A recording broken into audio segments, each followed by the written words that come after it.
বন্ধুরা দেখতে পাচ্ছ, দেখো এখানে কত বড় সড়ো একটা ভেটকি মাছ ধরছে। মাছটা দেখলেই তোমরা মানে কি বলবো আর কি, দেখো কত বড় সড়ো মাছটা। এরা কেমন কেমন ভাবে মাছ ধরে এখানে।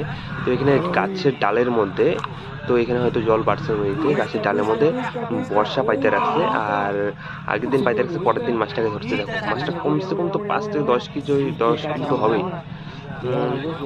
দেখো ওই যে আরেকটা ধরে রাখছে এখানে, কত বড় সড়ো দেখো। বাহ, দারুণ দারুণ। এখন হয়তো আরেক জায়গায় যাবে যেখানে আরো বর্ষা পাতা আছে। দেখা যাক। বন্ধুরা তোমরা অবশ্যই একটা লাইক করো আর চ্যানেলটাকে সাবস্ক্রাইব করে দাও। দেখা হবে পরের ভিডিওতে। আর দেখতে থাকো, দেখো আরো কোথাও যায় নাকি যেখান থেকে আরো মাছ পাবে এরা। এই দেখো, বাহ, এই দেখো এখন আরেক জায়গায় যাইতেছে যেখানে আরো বর্ষা পাতা আছে। তো সেখানে হয়তো আরো মাছ আছে এখানে।